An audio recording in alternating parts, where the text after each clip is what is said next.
ഇത്തവണത്തെ കുംഭമേളയ്ക്ക് അസാധാരണമായ ജനത്തിരക്കായിരുന്നു. കോടിക്കണക്കിന് ഭക്തരാണ് ഇത്തവണത്തെ കുംഭമേളയിൽ പങ്കെടുക്കാൻ എത്തിച്ചേർന്നത്. ഒറ്റ നോട്ടത്തിൽ തന്നെ 50 ലക്ഷം 60 ലക്ഷം സന്യാസിമാരെ ഒരുമിച്ച് കാണണമെങ്കിൽ പ്രയാഗയിലെ കുംഭമേളയിൽ മാത്രമാണ് സാധിക്കുന്നത്. അതിന് കാരണം ഇത്തവണത്തെ കുംഭമേള ഏറെ പ്രാധാന്യമുള്ളതായിരുന്നു. ആയിരക്കണക്കിന് ലക്ഷക്കണക്കിന് ആൾക്കാരാണ് വന്നു പോയത്. കോടിക്കണക്കിന് ആൾക്കാരെന്ന് വേണമെങ്കിൽ പറയാം, അതിൽ തെറ്റുണ്ടാവില്ലല്ലോ. എന്തായിരുന്നു സ്വാമിജി ഇത്തവണത്തെ കുംഭമേളയ്ക്ക് ഇത്ര പ്രത്യേകത വരാൻ കാരണം? ഇത്തവണത്തെ കുംഭമേളയുടെ പ്രത്യേകത എന്ന് പറഞ്ഞാൽ 12 വർഷത്തിലൊരിക്കൽ പ്രയാഗയിൽ കുംഭമേള ആഘോഷിക്കാറുണ്ട്. അങ്ങനെ 12 തവണയുള്ളത് ഒരു 12 പ്രാവശ്യം ആവർത്തിക്കുമ്പോഴാണ് മഹാകുംഭമേളയായിട്ട് നമ്മളെല്ലാവരും തന്നെ ആഘോഷിക്കുന്നത്. അതായിരുന്നു ഇത്തവണത്തെ കുംഭമേളയുടെ വിശേഷത. ഈ യുക്തിവാദികളൊക്കെ എങ്ങനെയാണ് നോക്കി കാണുന്നത്? യുക്തിവാദികളെന്ന് പറയുകയാണെങ്കിൽ അതവരുടെ മനസ്സിൻ്റെ വികലതയാണ്, അല്ലെങ്കിൽ മനസ്സിൻ്റെ അജ്ഞാനമാണെന്നാണ് പറയുന്നത്. ശാസ്ത്രം പറയുന്നത് തന്നെ അജ്ഞാനമാണ് ശത്രു എന്നും പറയുന്നുണ്ട്. അപ്പം ഇത്തരക്കാരിൽ ധാരാളം പേര് കുംഭമേളയിൽ വരാറുണ്ട്. അത് ന്യൂട്ടൻ്റെ 3ാം നിയമമാണെന്നാണ് എനിക്ക് ഒറ്റ വാക്കിൽ അവരോടൊക്കെ പറയാനുള്ളത്. നമ്മൾ എന്തിനെ എതിർക്കുന്നു, അല്ലെങ്കിൽ നമ്മൾ ഒരു പ്രവൃത്തിക്കുണ്ടെങ്കിൽ അതിൻ്റെ എതിർ പ്രവൃത്തി ഉണ്ടാവുമെന്നാണല്ലോ ന്യൂട്ടൻ നമ്മളെ പഠിപ്പിച്ചിട്ടുള്ളത്. അപ്പോൾ അവർ ഇതൊക്കെ അസത്യമാണ്, ഈശ്വരന് ഇല്ല എന്നൊക്കെ പറയുന്നവരും കുംഭമേളയിൽ വന്ന് സ്നാനം ചെയ്യുന്നുണ്ട്. യുക്തിവാദികൾ ഇത്രയും കൂടുതൽ ഉണ്ടായിട്ടും ഈ കുംഭമേളയ്ക്ക് തിരക്കിന് കുറവൊന്നും വരുന്നില്ല, കൂടുന്നേ ഉള്ളൂ. അതിൻ്റെ കാരണം എന്തായിരിക്കും? അപ്പോൾ യുക്തിവാദികൾ കൂടുതലുണ്ടെന്ന് അങ്ങയോട് ആരാണ് പറഞ്ഞത്? കാലഘട്ടം ടെക്നോളജി വളരുന്നതിനനുസരിച്ച് നമ്മൾ കാണുന്ന അഭിപ്രായങ്ങളിൽ കൂടുതലും എനിക്ക് തോന്നുന്നു യുക്തിവാദികൾ തന്നെയാണ് നിറഞ്ഞു നിൽക്കുന്നത്. അത് മാധ്യമങ്ങൾ പെരുപ്പിച്ച് കാട്ടുന്നതാണ് യുക്തിവാദികൾ കൂടുതലുണ്ടെന്നുള്ളത്. യുക്തിവാദികൾ കൂടുതലാണെങ്കിൽ ഓരോ തവണയും തിരുവനന്തപുരത്ത് ആറ്റുകാൽ പൊങ്കാലയ്ക്ക് എത്തുന്ന അമ്മമാരുടെ എണ്ണം കൂടുകയാണല്ലോ. അപ്പം യുക്തിവാദികൾ കൂടുതലാണെന്ന് പെരുപ്പിച്ച് കാട്ടുന്നത് ഈ മാധ്യമങ്ങൾ മാത്രമാണ്. അത് അസത്യമാണ്. ശരിക്കും ഈ കുംഭമേളയിലൊക്കെ വലിയ അനുഭവങ്ങൾ ആൾക്കാർക്കുണ്ടാകും. ആൾക്കാർ പറയാറുണ്ട്, പലരും പല യോഗികളൊക്കെ പറഞ്ഞ് ഞാൻ കേട്ടിട്ടുണ്ട്. അതായത് ഹിമാലയ സാനുക്കളിൽ വർഷങ്ങളായിട്ട് തപസ്സിരിക്കുന്ന ആൾക്കാർ, ആയുസൊക്കെ എന്ന് പറഞ്ഞു കഴിഞ്ഞാൽ 200-300 വയസ്സ് വരെ ആയുസൊക്കെ ഉള്ള വലിയ സന്യാസിമാരൊക്കെ, മാനസിക ശക്തികളുള്ളവരുണ്ടെന്നൊക്കെ ഞാൻ അവർ പെട്ടെന്ന് കുംഭമേളയിൽ വരുന്നതെന്ന് കാണാൻ കഴിയില്ല, ട്രെയിനിലൊന്നും വരുന്നതായിട്ട് കാണാൻ കഴിയില്ല. പക്ഷെ അവർ കുംഭമേളയിൽ വന്ന് സ്നാനം ചെയ്യും, കൃത്യമായ സമയത്ത് തിരിച്ചു പോവുകയും ചെയ്യും. അങ്ങനെയൊക്കെയുള്ള സന്യാസിമാർ ശരിക്കും ഉണ്ടോ? അത്തരം സിദ്ധന്മാർ, മഹാപുരുഷന്മാർ വളരെ അപൂർവമാണ്. അവർ അത്തരത്തിലുള്ള കാലാവസ്ഥകളിലിരുന്ന് മനുഷ്യ ദർശനം പോലുമില്ലാതെ അവരുടെ ശുദ്ധവും സാത്വികവുമായ ആഹാരത്തിൻ്റെ രീതിയിലൂടെ, അവരുടെ നിത്യേനയുള്ള സാധനയിലൂടെയും ഉപാസനയിലൂടെയും യോഗ വ്യായാമങ്ങളിലൂടെയും അവർ ഉള്ളിലെ ശക്തിയെ ഉണർത്തിയെടുത്ത് കുണ്ടലിനിയെ ജാഗരണം ചെയ്തവർക്ക് പണ്ട് കാലങ്ങളിലൊക്കെ നമ്മൾ ഈ കൂട് വിട്ട് കൂടുമാറാട്ടം എന്ന് പറയുന്നത് പോലെ ചെയ്യുന്ന രീതിയിലുള്ള ആചാര്യന്മാരും ഇന്നുണ്ട്. അത്തരത്തിലുള്ളവരും കുംഭമേളയിൽ വരാറുണ്ട്. അവരങ്ങ് പറഞ്ഞതുപോലെ അവരെങ്ങനെ വന്നു എന്നുള്ളത് നമുക്ക് അജ്ഞാനമാണ്. അവരെത്തിപ്പെടാറുണ്ടെന്നുള്ളതാണ് സത്യം. മടങ്ങി പോകുന്നത് അറിയാൻ കഴിയില്ല, മടങ്ങി പോകുന്നു അറിയാൻ സാധിക്കുന്നില്ല. പിന്നെ 6-7 മാസം കഴിഞ്ഞ് ഞങ്ങളൊക്കെ കേദാർനാഥിലേക്കോ ബദ്രിനാഥിലേക്കോ പോകുമ്പോഴായിരിക്കും ഗോപേശ്വര സ്വാമിയെ കണ്ടു, ബാബാജി കുംഭമേളയ്ക്ക് വന്നല്ലോ, എങ്ങനെ എത്തി? ഞാനും കഴിഞ്ഞ് എത്തി, കേരള വാര എന്ന് അദ്ദേഹത്തിന് മറുപടി മാത്രം കിട്ടുന്നതാണ്. പിന്നൊന്നും ഞങ്ങൾ കൂടുതൽ ചോദിക്കാൻ ധൈര്യപ്പെടാറില്ല എന്നുള്ളതാണ് സത്യം. ഈ ഞാൻ വീഡിയോകളിലും ഡോക്യുമെൻ്ററീസിലൊക്കെ ഞാൻ കണ്ടിട്ടുള്ള ഒരു കാര്യമാണ്. അതായത് ഈ പർവ്വതങ്ങളുടെയൊക്കെ ഇടയിൽ ഈ മഞ്ഞ് കൊണ്ട് ആൾക്കാർ ഈ എക്യുപ്മെൻറ്റ്സ് ഒന്നും ഇല്ലാതെ മനുഷ്യന്മാർക്ക് എത്തിപ്പെടാൻ പറ്റാത്ത സ്ഥലങ്ങളിൽ, അല്ലെങ്കിൽ ഈ വലിയ ട്രക്കിംഗ് സ്പോട്ടുകളിൽ സാധാരണ മനുഷ്യർ ഈ എക്യുപ്മെൻറ്റ്സ് ഇല്ലാതെ കയറാൻ പറ്റാത്ത സ്ഥലങ്ങളിൽ പുഷ്പം പോലെ സന്യാസിമാർ യാത്ര ചെയ്യുന്നതും, അതുപോലെ ഈ കൊടും മഞ്ഞിലൊക്കെ ഒരു വേഷവിധാനങ്ങളൊന്നുമില്ല, അവർ ലങ്കോട്ടി മാത്രം, അതെ, അവർ ഇരിക്കുന്നതെല്ലാം കാണുന്നുണ്ട്. അതൊക്കെ ഒരു അമാനുഷികത തന്നെയാണ് ഒരു പരിധി വരെ. മാനുഷികത നമ്മൾ വിളിക്കുന്നു. അവരുടെ ശരീരത്തിന് എങ്ങനെയാണ് അപ്പോൾ ആ ഒരു ശക്തി എങ്ങനെയാണ് അവർക്ക് ആർജിക്കാൻ പറ്റുന്നത്? കൃത്യമായ ഒരു പരിശീലനത്തിലൂടെ അങ്ങയ്ക്കും ആ കഴിവ് നേടാൻ സാധിക്കുന്നതാണ്. സാധാരണ ഗൃഹസ്ഥാശ്രമ ധർമ്മങ്ങളിൽ നിന്ന് വ്യത്യസ്തമായ ആഹാര, ആചാര, ഉപാസന രീതികളെ പിന്തുടരുമ്പോൾ തണുപ്പോ ചൂടോ അവരെ ബാധിക്കുന്നില്ല. പിന്നെ വിവസ്ത്രരായി നടക്കുന്നത് ഒരാൾക്ക് വസ്ത്രത്തെക്കുറിച്ച് ബോധം ഉണ്ടാകുന്നതുകൊണ്ടാണ്. എനിക്ക് വസ്ത്രമില്ലാതെ പറ്റില്ല എന്നൊരു ചിന്ത ഉണ്ടാകുന്നതുകൊണ്ടാണ്. ഞങ്ങൾ ആ തലത്തിനെയും അതിജീവിച്ചവരായതുകൊണ്ടാണ് എന്തിനാണ് വസ്ത്രം, എന്തിനാണ് നമ്മൾ ശാസ്ത്രം പറയാറുണ്ട് കൗപീനബന്ധ കരുഭാഗ്യബന്ധ എന്നൊക്കെ. ആ കൗപീനത്തിൽ തന്നെ തൃപ്തരാണ്. പിന്നെ ഇത്തരം ഹിമാലയ സാനുക്കളിലെ ദുർഘടമായ ഹിമാച്ഛാദിത മേഖലകളിൽ യാത്ര ചെയ്യുന്നതിന് ആഹാരത്തിന് ശുദ്ധി ഉണ്ടെങ്കിൽ നമ്മുടെ ശ്വാസോച്ഛ്വാസം ശുദ്ധമായിരിക്കും. നമുക്ക് ക്ഷീണവും തളർച്ചയും ഒന്നും ഉണ്ടാകുകയില്ല. അതിന് കാരണം കൃത്രിമമായ ആഹാരമോ കൃത്രിമമായ ജലമോ ആഹരിക്കുന്നില്ല, ശരീരത്തിൽ മാലിന്യങ്ങൾ ഉണ്ടാകുന്നില്ല, തലഫലമായി തളർച്ചയും ഉണ്ടാകുന്നില്ല എന്നതാണ് അതിന് കാരണം. അതായത് ഒരാൾ ശരീരം അത്രയേറെ പവിത്രമാക്കി വെക്കുമ്പോൾ അവിടെ ഈശ്വരൻ വസിക്കുന്നു എന്ന് പറയുന്നതിൻ്റെ വാസ്തവം തന്നെയാണ് അത്. സത്യമാണ്. കാരണം നമുക്കൊക്കെ അറിയാം, മനുഷ്യപ്രാണിയുടെ നവദ്വാരങ്ങളിൽ നിന്നും ദുർഗന്ധം മാത്രമാണ് വരുന്നത്. നമ്മുടെ ആഹാരം, നമ്മുടെ ജലം, നമ്മുടെ പ്രവൃത്തി, നമ്മുടെ ഉപാസന ഇതൊക്കെ ശുദ്ധമാണെങ്കിൽ ഈ നവദ്വാരങ്ങളിലൂടെയും സുഗന്ധം വരുമെന്നും ആചാര്യന്മാർ പറയുന്നുണ്ട്. അപ്പം നമ്മുടെ എന്താ പറയുക, നമ്മുടെ പ്രവൃത്തിക്ക് ശുദ്ധത ഇല്ലെങ്കിലാണ് ഈ ദുർഗന്ധം നവദ്വാരങ്ങളിലൂടെ പുറത്തു വരുന്നത്. ഈ ഒരു മനുഷ്യന് ശരിക്കും എന്തിനാണ് ഒരു സന്യാസം, അല്ലെങ്കിൽ എന്തിനാണ് ഇത്തരം ഭക്തിയിലേക്ക് എന്തിനായിരിക്കും അവൻ കടക്കേണ്ടത്, ഈ ഒരു അവസ്ഥയിലേക്ക് എന്തിനാണ് അവൻ മാറേണ്ടത് ഒരു സാധാരണക്കാരൻ? ഇത് യാഥാർത്ഥ്യത്തെ തിരിച്ചറിയുന്നതാണ്. കാരണം നമ്മളിന്ന് സംസാരിച്ചുകൊണ്ടിരിക്കുന്ന ഈ മൈക്ക് ക്വാളിറ്റി ഉള്ളൊരു മൈക്കാണ്. ഇന്നല്ലെങ്കിൽ നാളെ നമുക്ക് ദുഃഖം തരും, ഓ നല്ല മൈക്കായിരുന്നു, ആ മൂലയ്ക്ക് മാറ്റിയിട്ടിരിക്കണ കണ്ടില്ലേ. നമ്മുടെ കൂടെയുള്ളൊരു അവതാരകൻ എന്തെങ്കിലും അപകടം പറ്റി ആശുപത്രിയിലാകുമ്പോൾ നമ്മൾ പറയാറുണ്ട്, നമ്മുടെ ചാനലിലെ മികച്ച അവതാരകനായിരുന്നു. അത് നമുക്ക് പ്രിയങ്കരമായ, നമുക്ക് സ്വാദിഷ്ടമായ പദാർത്ഥം, ഏതെങ്കിലും വ്യക്തി, ഏതെങ്കിലും വസ്തു നമുക്ക് പിന്നീട് ദുഃഖം തരുന്നു. ഒരിക്കലും ദുഃഖം തരാത്തത് ഈശ്വരീയ ചിന്തയും ജ്ഞാനമാർഗവും മാത്രമാണെന്നുള്ളത് കൊണ്ടാണ് മനുഷ്യൻ അവസാനം ആത്മീയതയാണ് എന്ന സത്യം മനസ്സിലാക്കി ഈ മാർഗത്തിലേക്ക് തിരിയുന്നത്. ശാസ്ത്രഗ്രന്ഥങ്ങൾ പറയുന്നതും ആധ്യാത്മ സ്വഭാവ ഉച്ചതയെന്നാണ്. സ്വഭാവങ്ങളിൽ ഏറ്റവും ശ്രേഷ്ഠമായ സ്വഭാവമാണ് ആധ്യാത്മികത എന്നും ആചാര്യന്മാർ പറയുന്നുണ്ട്.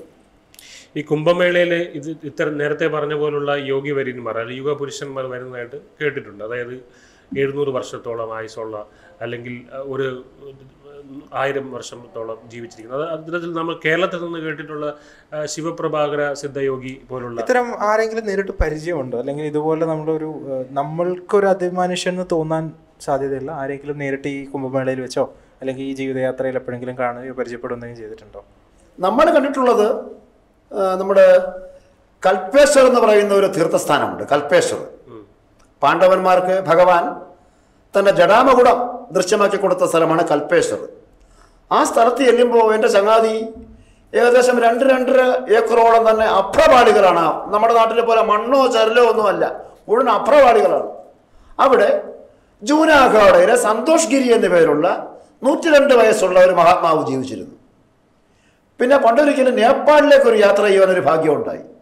അത് ആവാഹനഘാടയിലെ കന്യാകുമാരിയിൽ ഏറെക്കാലം താമസിച്ചിരുന്ന ബൈക്ക് വാല ബാബ എന്നെല്ലാവരും സ്നേഹത്തോടെ വിളിച്ചിരുന്ന മഹന്ത് ശിവഗിരി ബാബയുടെ കൂടെ നേപ്പാൾ സന്ദർശിക്കാൻ ഒരു അവസരം ഉണ്ടായി. അന്ന് കന്യാകുമാരിയിൽ നിന്ന് വന്ന നമ്മളെ കാണുവാൻ ഒരുപാട് നാട്ടുകാർ വന്നു. കാരണം നേപ്പാളിൽ നിന്നും ഏറെ അകലെയാണ്. അവരൊക്കെ പറയുന്നത് ദുനിയാക്ക last, the end of the വേൾഡിൽ നിന്നാണ് അദ്ദേഹം വന്നിരിക്കുന്നത്. അപ്പോൾ എന്നെ കാണാൻ കുറച്ച് നാട്ടുകാർ വന്നു. അപ്പോൾ അവരുടെ കൂടെ പുറത്തേക്ക് പോയപ്പോൾ ഒരു പുണ്യാത്മാവിനെ കാണാനിടയായി. അദ്ദേഹത്തിന് 123 വയസ്സുണ്ടെന്നാണ് നാട്ടുകാർ പറഞ്ഞത്. അതിലേറെ പ്രായമുള്ളവരെ നമ്മൾ കണ്ടിട്ടില്ല. അങ്ങയുടെ ഗുരു ആരാണ് ശരിക്കും? നമ്മുടെ ഗുരു നിരഞ്ജനി അഖാഡയിലെ ഖാൽസ മണി എന്ന് പറയപ്പെടും. മണി എന്ന് പറയുകയാണെങ്കിൽ മഠം. നിരഞ്ജനി അഖാഡയ്ക്ക് 18 മഠങ്ങളാണുള്ളത്. അതിലൊരു മഠമാണ് ഖാൽസ മഠം. ഖാൽസ മഠത്തിലെ ബ്രഹ്മലീനനായ മഹന്ത് പ്രേംഗിരി മഹാരാജാണ് നമ്മുടെ ഗുരു. അദ്ദേഹം ദിഗംബരനായി.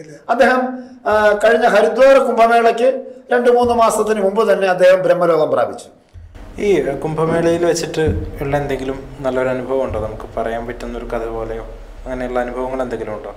കുംഭമേളയിലെ ഏറ്റവും വലിയ അനുഭവം എന്ന് പറയുകയാണെങ്കിൽ ജാതിമത വർണ്ണവർഗ വ്യത്യാസമില്ലാതെ എല്ലാവരും കൂടെ ഈ ഗംഗാ സ്നാനം എന്ന ലക്ഷ്യത്തിന് വേണ്ടി മാത്രമാണ് വരുന്നത്. നമ്മളിപ്പോൾ ഒരു അമ്പലത്തിൽ പോവുകയാണെങ്കിൽ അവിടെ നമ്മൾ അർച്ചനയ്ക്ക് എഴുതാറുണ്ട്, അവിടെ നമ്മൾ ദീപാരാധന പങ്കെടുക്കാറുണ്ട്, മറ്റെന്തെങ്കിലും ഒരു പൂജയ്ക്ക് നമ്മൾ ഷീട്ടാക്കാറുണ്ട്, പുറത്തിറങ്ങി നമ്മൾ വെടിവഴിപാടും നേരാറുണ്ട്, എന്തെങ്കിലും ഒരു സഹായം നമ്മൾ ആ കമ്മിറ്റി ഓഫീസിൽ നൽകാറുണ്ട്, അല്ലേ? എന്നാൽ കുംഭമേളയിൽ ഈ സമസ്ത ചരാചരങ്ങളും വരുന്നത് ഗംഗാ സ്നാനം എന്ന ഒറ്റ ലക്ഷ്യം മാത്രമാക്കിയാണ് വരുന്നത്. പക്ഷെ അങ്ങ് ചോദിച്ചതുപോലെ ഇത്തവണത്തെ കുംഭമേളയ്ക്ക് അസാധാരണമായ ജനത്തിരക്കായിരുന്നു. മാധ്യമങ്ങളൊന്നും പറഞ്ഞതുപോലെ അല്ല. കോടിക്കണക്കിന് ഭക്തരാണ് ഇത്തവണത്തെ കുംഭമേളയിൽ പങ്കെടുക്കാൻ എത്തിച്ചേർന്നത്. അതുപോലെ ഒരൊറ്റ നോട്ടത്തിൽ തന്നെ നമ്മൾ ഇംഗ്ലീഷിൽ ഒറ്റ സൈറ്റ് എന്ന് പറയില്ലേ, ഒറ്റ നോട്ടത്തിൽ തന്നെ 50 ലക്ഷം 60 ലക്ഷം സന്യാസിമാരെ ഒരുമിച്ച് കാണണമെങ്കിൽ പ്രയാഗയിലെ കുംഭമേളയിൽ മാത്രമാണ് സാധിക്കുന്നത്. അതിന് കാരണം പ്രയാഗയിലെ കുംഭമേള നദീതടത്തിലാണ് നടത്തപ്പെടുന്നത്. ഹരിദ്വാർ ആണെങ്കിൽ ഇന്നൊരു നഗരമായി മാറി. ഓരോ അഖാഡയുടെയും ബാരക്കുകൾ, അതായത് ഛാവനികൾ പല പല സ്ഥലങ്ങളിലാണ്, വ്യത്യസ്തമായ ദൂരപരിധിക്കുള്ളിലാണ്. എന്നാൽ പ്രയാഗയിൽ വരുമ്പോൾ ആറ്റിൻ്റെ കരയിലായതുകൊണ്ട് എല്ലാവരെയും ലോകത്തിലെ സനാതന ശക്തി ഇത്രമാത്രമുണ്ട്, നമ്മുടെ മാനസികമായോ ശാരീരികമായോ കീഴ്പ്പെടുത്തുവാൻ ലോകത്തിലെ ഒരു ശക്തിക്കും സാധ്യമല്ല എന്ന് നമുക്ക് ഓരോരുത്തർക്കും വിവേകമുണ്ടാകുന്നത് പ്രയാഗയിലെ കുംഭമേള വന്ന് കാണുമ്പോൾ മാത്രമാണ്. പിന്നെ അങ്ങ് പറഞ്ഞതുപോലെ ഒരിക്കലും മറക്കാത്ത ഒരു വലിയ അനുഭവത്തിന് നമുക്ക് സാക്ഷിയാകേണ്ടി വന്നു. അത് കൃതാർത്ഥനാണ്, മുജ്ജന്മ സുഹൃതമാണ്. അതായത് ഇനി നമ്മൾ എന്തെങ്കിലുമൊക്കെ, അല്ലെങ്കിൽ നിങ്ങൾ ആരെങ്കിലുമൊക്കെ തന്നെ വാരണാസിയിൽ നിന്ന് പ്രയാഗയിലേക്ക് റോഡ് മാർഗം യാത്ര ചെയ്യുമ്പോൾ അലോപ്പി ബജാർ എന്ന സ്ഥലത്തിന് പറയുക, പ്രതിഷ്ഠാൻപൂർ, ഇന്ന് ജൂസി എന്നൊക്കെ ആ സ്ഥലത്തിന്റെ പേര്. പൗരാണിക നാമം പ്രതിഷ്ഠാൻപൂർ എന്നാണ്. അവിടെ ഒരു അലോപ്പി ബാഗുമുണ്ട്. അവിടെ നിന്നാണ് ഈ ഫ്ലൈ ഓവർ പാലം തുടങ്ങുന്നത്. ഈ പാലത്തിലൂടെ നമ്മൾ റോഡ് മാർഗം യാത്ര ചെയ്യുമ്പോഴാണ് കുംഭക്ഷേത്രം ആ പാലത്തിന് താഴെയായി കാണുന്നത്. ഇപ്പോഴവിടെ വെള്ളം കയറി കിടക്കുകയാണ് മഴ കാരണം. അപ്പൊ അങ്ങനെ യാത്ര ചെയ്യുമ്പോൾ നിങ്ങൾക്ക് ഓരോരുത്തർക്കും സ്വയം നമുക്കും അഭിമാനിക്കാവുന്നത് ഒരു മനുഷ്യജന്മത്തിൽ തന്നെ ഭാഗ്യം ചെയ്തവർക്ക് മാത്രം ലഭിക്കുന്ന 144 വർഷത്തിലൊരിക്കൽ ആഘോഷിക്കപ്പെടുന്ന ഈ മഹാകുംഭമേളയിൽ നിരവധി ഹോമകുണ്ഡങ്ങളിൽ ഒരു ഹോമകുണ്ഡത്തിലെ ആചാര്യൻ നമ്മളായിരുന്നു, നിങ്ങളുടെ പ്രിയപ്പെട്ടവനായ നമ്മളായിരുന്നു എന്നുള്ളത് ഒരിക്കലും ആർക്കും മറച്ചു വെക്കാൻ സാധിക്കാത്ത മഹാസത്യമാണ്. അതിൽ കൃതാർത്ഥനാണ്. അതിൽ ഗുരുപരമ്പരകളോട് അനന്തകോടി നമോ നാരായണ എന്നല്ലാതെ മറ്റൊന്നും പറയാനില്ല. ഒരു കാലഘട്ടത്തിൽ ജീവിക്കാൻ പറ്റി എന്നുള്ളത് തന്നെ വലിയൊരു ഭാഗ്യമാണ്. തീർച്ചയായിട്ടും കുംഭസ്നാനം അവിടെ കാണപ്പെടുന്ന പക്ഷികൾ പോലും അവർ കുംഭസ്നാനം നിർവഹിക്കുകയല്ലേ. അവിടെ വളർന്നു പോകുന്ന വൃക്ഷലതാദികൾ പോലും പുണ്യം നേടിയവരല്ലേ. നമ്മൾ രാമായണത്തിൽ പറയാനുണ്ടല്ലോ, രാമനാമം ഒന്ന് കേട്ടുകൊണ്ടാൽ ബോധമുണ്ടായിടും വൃക്ഷങ്ങൾക്കും. അങ്ങനെ അവിടെ വരുന്ന പക്ഷിമൃഗാദികൾ നായ്ക്കൾ അലയാറുണ്ട്. ഏതെങ്കിലും ഈശ്വരൻ നായയുടെ രൂപത്തിൽ വന്നതല്ല എന്ന് പറയുവാൻ നമുക്ക് സാധിക്കുമോ? ഏതെങ്കിലും പഴയൊരു ആചാര്യൻ വേഷം മാറി വന്നതാണ് അല്ല എന്ന് നമുക്ക് പറയാൻ സാധിക്കുമോ? നമ്മുടെ ശാസ്ത്രഗ്രന്ഥങ്ങൾ ഇത്തരത്തിൽ ഒരുപാട് ഉദാഹരണങ്ങൾ നമ്മളോട് പറഞ്ഞിട്ടുള്ളത് കൊണ്ട് അതിനെക്കുറിച്ച് വിശദീകരിക്കേണ്ട കാര്യമില്ല. എല്ലാവരും കുംഭസ്നാനം ചെയ്തു. കേവലം മനുഷ്യപ്രാണിക്ക് വേണ്ടി മാത്രമല്ല കുംഭമേള, സമസ്ത പ്രാണി മാത്രങ്ങളും കുംഭസ്നാനം ചെയ്യുകയാണെന്നുള്ളതാണ്. ഈ നല്ല ശക്തികളിൽ വിശ്വസിക്കുന്ന പോലെ തന്നെ തിന്മയിലും അല്ലെങ്കിൽ ഈ നെഗറ്റീവ് ആയിട്ടുള്ള എനർജികളിൽ വിശ്വസിക്കുന്നുണ്ടോ? അത് ഓരോരുത്തരുടെയും മാനസിക നിലയ്ക്കനുസരിച്ചാണ്. അപ്പോൾ ശൈവ സന്യാസിമാരുടെ ഈശ്വരൻ ശിവനാണെങ്കിൽ തന്നെയും ഓരോ സന്യാസിമാർക്കും അവർക്ക് ഇഷ്ടപ്പെട്ട ആരാധനാമൂർത്തിയെ അല്ലെങ്കിൽ ഈശ്വരനെ ആരാധിക്കുവാനുള്ള സ്വാതന്ത്ര്യമുണ്ട്. ഇപ്പം നമ്മുടെ കാര്യം പറയുകയാണെങ്കിൽ നമ്മൾ പ്രത്യങ്കിരാദേവിയെ അല്ലെങ്കിൽ കാലഭൈരവനെ ഉപാസിക്കുന്നത് പോലെ അങ്ങയുടെ ഇഷ്ടദേവൻ ഗണപതിയാണെങ്കിൽ അങ്ങക്കത് ആരാധന തിരഞ്ഞെടുക്കുക. അതിനൊന്നും അഖാഡയിൽ നിന്ന് വിലക്കുകളൊന്നും തന്നെ ഇല്ല. എങ്കിലും നിരഞ്ജനി അഖാഡയുടെ ഗോഡെന്ന് പറയുന്നത്, ദേവതയെന്ന് പറയുന്നത് ഭഗവാൻ നിരഞ്ജനാണ്. അതായത് ഭഗവാൻ കാർത്തികേയനാണ്. മുരുകൻ സ്വാമി എന്ന് പറയുന്നില്ലേ, ഞങ്ങളുടെ എല്ലാവരുടെയും ഗുരു സാക്ഷാൽ നിരഞ്ജനാണ്, സാക്ഷാൽ കാർത്തികേയനാണ്. ശരിക്കും ഈ പറയുന്ന അത്ഭുതങ്ങളെ പറ്റിയിട്ടും ഈ പറയുന്ന ദുഷ്ടശക്തികളെ പറ്റിയും ഒക്കെ പറയുമ്പോൾ ഒരു ചോദ്യം മൗലികമായിട്ട് അവിടെ നിൽക്കും. അത് ആത്മാവിനെ പറ്റിയാണ്. ശരിക്കും ആത്മാവുണ്ടോ? ആത്മാവിനെ കാണാൻ കഴിയുമോ? അങ്ങ് കണ്ടിട്ടുണ്ടോ? നമ്മുടെ റോഡിലൂടെ പോകുന്ന വൈദ്യുതി കാലിൽ നിന്ന് അപ്പുറത്തെ വൈദ്യുതി കാലിലേക്ക് പോകുന്ന കറണ്ട് കമ്പിയിൽ കറണ്ടുണ്ട്, നമുക്കത് കാണാൻ സാധിക്കുന്നില്ല. ചങ്ങാതി, അങ്ങയുടെ ശരീരം മുഴുവൻ ജീവാണുക്കളാണ്. ആ ജീവാണുവിനെ അങ്ങക്ക് കാണണമെങ്കിൽ ഭൂതക്കണ്ണയുടെ ഒരു ആവശ്യം അങ്ങക്ക് വേണ്ടി വരുന്നു. പിന്നെ എങ്ങനെയാണ് അങ്ങക്ക് ആത്മാവിനെ കാണുവാൻ സാധിക്കുക? മനുഷ്യപ്രാണിക്ക് ദൃശ്യത്തിനൊരു ലിമിറ്റുണ്ട്. ഈ ചക്രവാളം വരെ, അല്ലെങ്കിൽ ഈ കടലിൽ തുഴഞ്ഞു നീങ്ങുന്ന ഒരു ബോട്ട് വരെ, അത് മാത്രമേ നമുക്ക് കാണുവാൻ സാധിക്കുന്നുള്ളൂ. അജ്ഞാനത്തിമിരം നമ്മളെ എല്ലാവരെയും ബാധിച്ചിരിക്കുകയാണ്. പിന്നെ എങ്ങനെയാണ് നമ്മൾ ആത്മാവിനെയൊക്കെ കാണുന്നത്? പക്ഷെ അതുണ്ടോ ശരിക്കും? തീർച്ചയായിട്ടും ഉണ്ട്. ആത്മാവിന് ഈ ഭൂമിൽ ബന്ധമില്ല എന്ന ഗാനവും ഉണ്ടായിട്ടുണ്ട് നമ്മുടെ നാട്ടിൽ തന്നെ.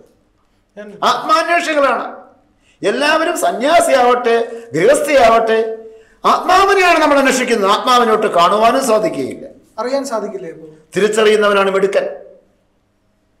അപ്പോഴാണ് നമുക്ക് മനസ്സിലാവുന്നത് പ്രഭു ഈശ്വരനും നമ്മളും തമ്മിൽ യാതൊരു വ്യത്യാസമില്ലെന്നുള്ളത്.